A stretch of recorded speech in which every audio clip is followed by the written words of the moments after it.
Shri Venkateswara gold finance తాకట్టులో ఉన్న బంగారాన్ని విడిపించి కొనబడును. సంప్రదించండి 8499070070.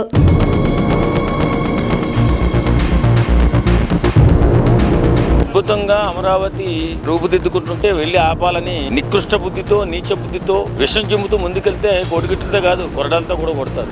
బుద్ధి జ్ఞానం ఏమైనా ఉందా? రైతులు పిలిచారంట. ఎవరు పిలిచారా మిమ్మల్ని? ఏ రైతు పిలిచాడయ్యా? ఒక రైతు పేరు చెప్పగలరా మీరు? జగన్మోహన్ రెడ్డి సంకనాకేటటువంటి వీళ్ళు ముగ్గురు ఉన్నారు కదా, పేర్ని నాని ఈ బ్యాచ్ ఉంది. ఈ బ్యాచ్ ని కోడిగుడ్లతో కాదు చెప్పులతో కొట్టాలి. అమరావతి గురించి మాట్లాడడానికి ఏ ఒక్క వైసీపీ కార్యకర్తకు కానీ వైసీపీ నాయకుడికి కానీ అర్హత లేదు. పోలీసులు దోత్తా నువ్వు? రాంబాబు అనే ఆయన పోలీసులు దోత్తాడంటే అట్లాంటి ఆయనకి ఇంకా విలువ ఇవ్వాలా మనము? కాళ్ళు చేతులు మళ్ళీ సరిపోలే మన దెబ్బలు. ఈసారి పబ్లిక్ గా కొట్టాలని చెప్పేసి నేను కోరుకుంటున్నాం. టీడీపీ జనసేన కార్యకర్తలు మమ్మల్ని తెలివారు, రైతులు ఎవరు కొట్టలేదని గొప్ప చెబుతున్నారు. అలా చెప్పుకుంటేనే కొద్దిగా వాళ్ళకి సిగ్గు మిగులుతుందని చెప్పేసి అలా చెప్పుకున్నారు. మునుగుతుందని మొండమొప్పు ఏడుపులని ఏడ్చే మీరు ఏడ మునుగుతుంటే 3 పంటలు తింటున్నారు. సిగ్గు శరం లజ్జ అనేది మీకుందా? మీ జగన్ గారు వచ్చి పెడుతున్నారా? వీళ్ళు వస్తే పొరపాటున మా అమరావతికి శని అంటుకుంటుంది. వీళ్ళని రానియొద్దు, వచ్చిన దాన్ని వీళ్ళని పంపించాలని చెప్పేసి కోడిగుడ్లతో వాళ్ళకి సత్కారం చేశారు. మామూలుగా ఎవరైనా మంచి పని చేస్తే పూలదండలు శాలువాలు కప్పుతారు. వీళ్ళు వ్యతిరేకంగా చేసింది కాబట్టి వీళ్ళకి కోడిగుడ్లు ఇచ్చినారు. అమరావతిని చూద్దామని బయలుదేరిన అంబటి రాంబాబు గారిని, పేరునే నాని గారిని, దేవినేని అవినాష్ గారిని రైతులు తరిమి కొట్టారు. గత 5 ఏళ్ల నుంచి గుర్తుకు రాలేదా? ఇప్పుడు గుర్తు వచ్చిందని దీన్ని మీరు ఎట్లా అంటారు? ఏంటంటారు? మరి అంతే కదా, 5 ఏళ్లలో వాళ్ళు అధికారంలో ఉన్నప్పుడు ఏం చేశారు అసలు నాకు అర్థం కాలేదు. అసలు వాళ్ళు పరదాలు కట్టుకుని పరిగెత్తారు తప్ప ఏ రోజన్నా ప్రజల మధ్యకు వచ్చి అక్కడ ఉన్నటువంటి రైతులకు కానీ లేకపోతే అమరావతికి భూములు ఇచ్చినటువంటి వాళ్ళని కానీ పలకరించారా? వాళ్ళు వెళ్ళి పవన్ కళ్యాణ్ గారికి, చంద్రబాబు నాయుడు గారికి మొరపెట్టుకోవడం తప్ప పవన్ కళ్యాణ్ గారు చాలా గట్టిగా నిలబడి రైతుల పక్షాన్ని నిలబడ్డారు. ఈవేళ అద్భుతంగా అమరావతి రూపుదిద్దుకుంటుంటే వెళ్ళి ఆపాలని నికృష్ట బుద్ధితో నీచ బుద్ధితో విషం చిమ్ముతూ ముందుకెళ్తే కోడిగిట్లతో కాదు కొరడాలతో కూడా కొడతారు. ఇంకా మంచోళ్ళు కాబట్టి ఆంధ్ర ప్రజలు, అమరావతి ప్రజలు కోడిగుడ్లతో కొట్టారు. ఇలాంటి దుర్మార్గుల్ని, ఈ దరిద్రుల్ని ఖచ్చితంగా చెప్పు తీసుకుని కొట్టాలి. ఎందుకంటే ఒక రాష్ట్రం విడిపోయిన తర్వాత ఒక రాష్ట్రానికి రాజధాని కావాలి కాబట్టి అమరావతిని మనం నిర్మించుకుంటుంటే కనీసం అమరావతి లేకుండా చేసి అమరావతిని తుప్పలో మొలిపించి 3 రాజధానులని చెప్పి 3 ముక్కలు ఆటాడి ఇష్టానుసారంగా అసలు రాజధాని అనేదే లేకుండా చేసి ఆంధ్ర రాష్ట్రాన్ని అన్యాయం చేసి సర్వనాశనం చేసినోడు ఎవడైనా ఉన్నాడంటే 5 సంవత్సరాల్లో జగన్మోహన్ రెడ్డి ఒకడే. ఎందుకంటే ఖచ్చితంగా రాష్ట్రానికి రాజధాని కావాలి. తర్వాత వచ్చిన కాలంలో ఏమన్నాడు? రాజధాని అవసరం లేదు, రాష్ట్రాల్లో రాజధానులు ఉండవు, ఒక కేంద్రానికే రాజధాని ఉంటుందని. ఇంత తెలివి తక్కువ ఉన్న 5 సంవత్సరాలు గెలిపించుకుంది మనం అని చెప్పి మరి ఆ రోజే చాలా తిరగబడ్డారు జనాలు. ఈవేళ జగన్మోహన్ రెడ్డి సంకనాకేటటువంటి వీళ్ళు ముగ్గురు ఉన్నారు కదా, పేర్ని నాని, కొడాలి నాని ఈ బ్యాచ్ ఉంది. ఈ బ్యాచ్ని కోడిగుడ్లతో కాదు చెప్పులతో కొట్టాలి. ఎందుకంటే వీళ్ళ పరిపాలన బాగుంది, చక్కగా అమరావతి కూడా తయారవుతుంది. అద్భుతంగా అందరూ కూడా ఆనందంగా ఆంధ్రప్రదేశ్లో అద్భుతంగా ప్రగతి ముందుకెళ్తుందని అంటుంటే ఏదో రకంగా విషం చిమ్మి అభివృద్ధిని ఆపేయాలని ఇంకా వీళ్ళకి బాధ్యత లేదండి. ప్రజల పట్ల కానీ, రాష్ట్రం పట్ల కానీ, దేశం పట్ల కానీ బాధ్యత లేకుండా ఇష్టానుసారంగా వీళ్ళు మనుషుల్లా ప్రవర్తన చేయట్లేదు. ఏదైనా ఒక అభివృద్ధి జరుగుతుందంటే దాన్ని ఆపేయాలనే ఆలోచనతో విషం చిమ్ముకుంటూ ముందుకెళ్తున్నారు వీళ్ళు. కాబట్టి ఇలాంటి నీచ రాజకీయ నాయకుల్ని ఖచ్చితంగా తరిమి కొట్టాలా. బాధ్యత లేని మనుషులు సమాజం పట్ల. ఎందుకంటే అక్కడికి వచ్చింది రైతులు కాదు, జనసేన కార్యకర్తలు, టీడీపీ కార్యకర్తలే మమ్మల్ని తరిమారని మళ్ళీ పార్టీల మీద నడుతున్నారు. దీన్ని ఎట్లా అంటే ఎప్పుడు ఏడుస్తూనే ఉన్నారు కదా జనసేన కార్యకర్తలపై. ఎప్పుడు వైఎస్ఆర్ కాంగ్రెస్ పార్టీ నీచులు ఎప్పుడు ఏడుస్తూనే ఉన్నారు. నిజమది. ఏం పోయే కాలం వచ్చిందిరా బాబు జగన్మోహన్ రెడ్డి నీకు? నీ అనుచరులతో, నీ మాజీ మంత్రులతో, మాజీ ఎమ్మెల్యేలతో ఇష్టానురీతిగా పవన్ కళ్యాణ్ గారిని, పవన్ కళ్యాణ్ కార్యకర్తల్ని, వీర మహిళల్ని దుర్భాషలాడటం తప్ప నీకేం పని లేదు, బాధ్యత లేదు. దరిద్రుల్లా మారిపోయాడు ఆంధ్ర రాష్ట్రానికి జగన్మోహన్ రెడ్డి. వేళ బ్రహ్మాండంగా అమరావతి తయారవుతుంటే, అద్భుత ప్రగతిలో ముందుకెళ్తుంటే ఇంక ఏం చేయాలో తెలియక ప్రజలంతా కూడా కూటమి ప్రభుత్వం వైపు చూస్తున్నారు, బ్రహ్మాండంగా పనిచేస్తున్నారు. ఒక వాస్తవంగా చెప్పాలంటే వేళ మన పవన్ కళ్యాణ్ గారు చేసే పని అద్భుతమైన పని. ఆయనకి ఇచ్చినటువంటి మంత్రి శాఖలో బ్రహ్మాండంగా పనిచేసుకుంటూ గ్రామాలను అభివృద్ధి చేసుకుంటూ చక్కటి పరిపాలన చేసుకుంటూ పంచాయతీ వ్యవస్థని గౌరవించుకుంటూ ముందుకెళ్తుంటే వాటిని కూడా గుర్తించకుండా కనీసం మీరు సన్మానించే అవసరం లేదు, కనీసం గౌరవించాలి కదరా బాబు. బాధ్యత ఉండాలి కదా ప్రజానాయకులు అన్న తర్వాత. ఎలాంటి బాధ్యత లేకుండా పవన్ కళ్యాణ్ గారిని, వీర మహిళల్ని, మన జన సైనికుల్ని తిట్టుకుంటూ ముందుకెళ్తారు. మొన్న అన్నాడు అంబటి రాంబాబు, బేబే పవన్ కళ్యాణ్ పట్టించుకోవాల్సిన అవసరం లేదు అని.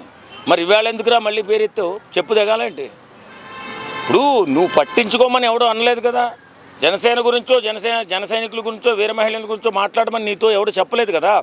పట్టించుకోవాల్సిన అవసరం లేదు, ఆయనకంత ప్రాధాన్యత ఇవ్వాల్సిన అవసరం లేదన్న యధవే మరి వేళ మళ్ళీ జనసేన గురించి ఎందుకు మాట్లాడుతున్నావు అంటే చూస్తూ ఊరుకుంటాం అనుకున్నావా? పిచ్చ మాటలు పిచ్చ ఆలోచనలు చేయకుండా ఏదన్నా అవసరం ఉంటే ప్రభుత్వానికి సలహా ఇవ్వండి, అభివృద్ధిలో సహాయం చేయండి. రైతులు భూములు లాగేసుకుంటున్నారు, ఆ రైతులే మమ్మల్ని రమ్మన్నారు కాబట్టి మేము వెళ్తున్నామని అంటున్నారు. నిజంగా రైతులు పిలిచారా సార్ వీళ్ళని? ఎందుకు పిలుస్తారండి ఈ నీచుల్ని? అమరావతిలో వాస్తవంగా వీళ్ళని, ఈ దుర్మార్గులు ఎందుకు పిలుస్తారు? అమరావతికి ఏం చేశారు చెప్పండి వీళ్ళు? వైఎస్ జగన్మోహన్ రెడ్డి అమరావతికి ఏం చేశారు చెప్పండి? అమరావతి రైతులు వైఎస్ జగన్మోహన్ రెడ్డి ఎందుకు కలుస్తారు? కొంతమంది వైసీపీ కార్యకర్తలు కలుస్తున్నారు అతన్ని, అంతే తప్ప అమరావతికి ఏమైనా చేస్తే కలుస్తారు ఎవరైనా. ఎక్కడైనా ఎవడైనా మంచి పని చేశాడంటే వెళ్ళి కలిసి, సార్ మీరు చేసినటువంటి ఆ పరిపాలనలో మంచి పని చేశారు సార్ అని అభినందించడానికి కలుస్తారు. ఈ జగన్మోహన్ రెడ్డి ఏం చేశాడని అభినందించడానికి కలుస్తారా? అమరావతిలో ఏదైనా ఒక పుల్ల తీసి ఇటు పెట్టాడా? అమరావతి వద్దని కూర్చున్న దరిద్రుడు ఎవడన్నా ఉన్నాడంటే జగన్మోహన్ రెడ్డే కదా. ఇవాళ తర్వాత మా కొత్త రాగం ఒకటి అందుకున్నాడు, మావిగన్నని. పిచ్చి నాటకం, పిచ్చి మాటలు, బుర్రలేని మాటలు మాట్లాడుతూ ఇంకా అభివృద్ధిని అడ్డుకోవాలంతే. వాళ్ళు ఆలోచన అంతా కూడా అభివృద్ధిని అడ్డుకోవాలి. ఈవేళ కేంద్ర ప్రభుత్వం సహకారంతో చంద్రబాబు నాయుడు గారు, లోకేష్ బాబు, అలాగే పవన్ కళ్యాణ్ గారు గొప్పగా నిధులు తీసుకొచ్చి అమరావతిని ఓ అద్భుతమైన రాష్ట్రంగా తీర్చిదిద్దడానికి ముందుకెళ్తుంటే ఈ సన్నాసి గోలంతా పెట్టుకుంటూ ఒక మధ్య కులాలను రెచ్చగొడుతున్నారు, ఓ పక్క మతాలను రెచ్చగొడుతున్నారు, ఒక పక్క పవన్ కళ్యాణ్ రెచ్చగొడుతున్నారు. మళ్ళీ పవన్ కళ్యాణ్ ఎందుకు పనికిరాడు? పవన్ కళ్యాణ్ ఆయనకి అంత చరిష్మా లేదన్న యధవ మరి వేళొచ్చి మళ్ళీ అమరావతిలో కూర్చుని జన సైనికులు కొట్టారు మమ్మల్ని కోడిగుడ్లతో, రైతులు కొట్టలేదు అన్నాడు. నీకు బాధ్యత లేని యధవ నువ్వెందుకురా బాబు ఎక్కడికొచ్చు? అసలు అమరావతి గురించి మాట్లాడడానికి ఏ ఒక్క వైసీపీ కార్యకర్తకు కానీ వైసీపీ నాయకుడికి కానీ అర్హత లేదు. అలాంటి అర్హత లేని వ్యక్తులు వేళొచ్చి మాట్లాడుతుంటే మరి కోపం వస్తుంది. కాబట్టి ఒక్కటే మాట వైసీపీ నాయకులు చెప్తున్నా, మీరు అభివృద్ధిలో సహాయం చేయకండి, కనీసం సహకారం చేయండి. అంతే తప్ప ఇష్టానుసారంగా మాట్లాడి రాష్ట్ర అభివృద్ధిని మాత్రం వెనక్కి నెట్టేయకందని వైసీపీ నాయకులు మనస్ఫూర్తిగా కోరుకుంటున్నాం. బుద్ధి జ్ఞానం ఏమైనా ఉందా? రైతులు పిలిచారంట. ఎవరు పిలిచారా మిమ్మల్ని? ఏ రైతు పిలిచాడయ్యా? ఒక రైతు పేరు చెప్పగలరా మీరు? సరే రైతు పిలిచాడు, జగన్ గారి ఇంటికి వెళ్ళాల బయలుదేరతాం ఎందుకు గుంపు కట్టి? రైతు పిలిచిన రైతులని వెళ్ళి కలవచ్చు కదా మీరు డైరెక్ట్గా. జగన్ గారి ఇంటికి కాన్వాయిలు వేసుకుని వెళ్ళి మళ్ళీ మధ్యలో పోలీసులు వద్దండి గొడవలు అవుతాయని వద్దండి అని చెప్పినా కూడా వెళ్తే ఎట్లా? పోలీసులు దోత్తా నువ్వు? రాంబాబు అనే ఆయన పోలీసులను దోత్తాడంటే అట్లాంటి ఆయనకి ఇంకా విలువ ఇవ్వాలా మనము? ఎట్లా దోతున్నాడు చూస్తున్నారా పోలీసుల్ని? పోలీసుల మీద చెయ్యి వేయచ్చా? ఏ రాజకీయ నాయకుడు, ఎంత పెద్ద నాయకుడు వేయలేదా? పోలీసులను ఎట్లా దోస్తున్నాడు? అట్లాంటి వాళ్ళని ఏం చేయాలి? కాళ్ళు చేతులు మళ్ళీ సరిపోలే మన దెబ్బలు, ఈసారి పబ్లిక్గా కొట్టాలని చెప్పేసి నేను కోరుకుంటున్నాం. ఏం చేశారా మీరు వెళ్ళి? ఏ రైతు పిలిచాడా మిమ్మల్ని? ఏ రైతు పిలిచాడు మిమ్మల్ని చెప్పగలరా? ఒకళ్ళ పేరైనా బయటకు వచ్చి చెప్పగలరా మీరు? మునుగుతుందని మొండ మొప్పు ఏడుపులని ఏడ్చే మీరు ఏడ మునుగుతుంటే 3 పంటలు తింటున్నారు. సిగ్గు శరం లజ్జ అనేది మీకుందా? మీ జగన్ గారు వచ్చి పెడుతున్నారా? ఎన్నెన్ని పంటలు పండుతున్నాయి అక్కడ? మరి 3 పంటలు పండే మేళని మునిగిపోయిద్దని మాట్లాడుతున్నారు. ఆడ ఇప్పుడు అభివృద్ధి జరుగుతుంటే తట్టుకోలేకపోతున్నారు మీరు. ఏ రైతు పిలిచాడా మిమ్మల్ని? గత 5 సంవత్సరాల నుంచి ఏ రైతు అని పిలిచాడా? ఏ రోజైనా చూసారా? నోటికి వచ్చినట్టు ఏది మాట్లాడదు. బండరాయి ఎత్తారంట. ఆ బండరాయి నాకు తెలిస్తే పడిపోయాడంట. ఆ బండరాయి వేసే రోజులు కూడా నీకు రాబోతున్నాయి అయ్యా రాంబాబు గారు. జరంత భద్రంగా జాగ్రత్తగా మాట్లాడండి. అలాగే పోలీసులతో పెట్టుకున్నారు, పోలీసులకి వాళ్ళ దెబ్బలు తగిలేటట్టు చేశారు మీరు. ఇంకా దెబ్బలు మీకు పడతాయి, తగిలే రోజులు దగ్గరలో ఉండయి. జరంత జాగ్రత్తగా ఉండండి. దయచేసి అమరావతి జోలికి మాత్రం వెళ్ళమాకండి. మీ మావిగన్ అన్నారు, చూసుకోండి. మీ మావిగన్లో ఏం జరుగుతుందో ఏందో చూసుకోండి. అంతేగాని మళ్ళీ అమరావతి జోలికి వెళ్తే ఇంతకన్నా హీనంగా ఉంటుంది. ఇవాళ ఒక 10 మంది 20 మంది వచ్చారు అంతే. ఈసారి మా అక్కడ ఉన్న రైతులు మొత్తం పోగయ్యారంటే మీరు తట్టుకోలేరు. జనసేన పార్టీకి టీడీపీకి రుద్దుదామని చూడమాకండి. ఆడ వచ్చింది నిజమైన రైతులు. రైతు దెబ్బ ఎట్టా ఉండిద్దో అనేది మీకు చూపిస్తారు. అది తెలుసుకోవాలి అని మేము అనుకుంటున్నాం. అంటే వైసీపీ పేటీఎం బ్యాచ్ రైతులు కాదు, జనసేన నాయకులు టీడీపీ నాయకులు అంటారు, కార్యకర్తలు అంటున్నారు. అక్కడికి వచ్చింది రైతులు ఎవరో ఏందనేది అందరికీ తెలుసు కదా. పోలీసులు తీశారు వీడియోలు, వాళ్ళ వీడియోలు తీశారు, బ్లూ మీడియా తీసింది, ఎల్లో మీడియా మొత్తం తీశారు కదా. రైతులు ఎవరో ఏందనేది చెప్పగలుగుతారు కదా. దానిలో భయపడేదే ఉంది.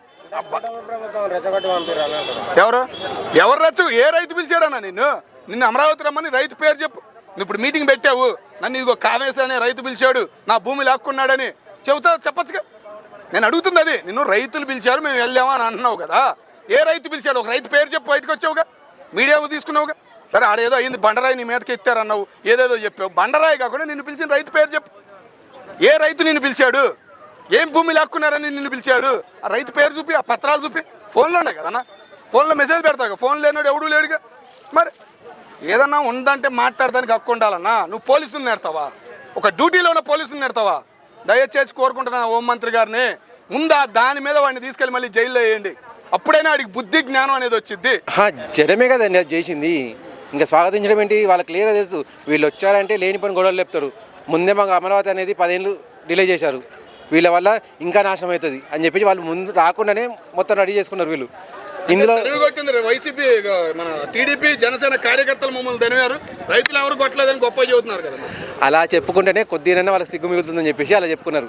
వాళ్ళ గౌరవం అనేది కొద్దిగా మిగులుతుందని చెప్పి అలా చెప్పుకున్నారు. అక్కడ చేసింది మొత్తం రైతులే. దేనికి టీడీపీకి ఎటువంటి సంబంధం లేదు. రైతులు క్లియర్గా వచ్చి నిలబడ్డారు. వీళ్ళు వస్తే పొరపాటున మా అమరావతికి శని అంటుకున్నది. వీళ్ళని రానియొద్దు, వచ్చిన దాన్ని వీళ్ళని పంపించాలని చెప్పేసి కోడుగులతో వాళ్ళకి సత్కారం చేసినారు.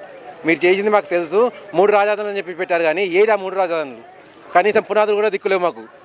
మా అమరావతి అయితే అదే మేము పొరపాటున చంద్రబాబు నాయుడిని తప్పించకుండా ఉంటే ఈపటికల్లా అమరావతి అనేది తెలంగాణను దాటిపోయేదని చెప్పేసి ప్రజల్లో ఒక నానుడి ఉంది.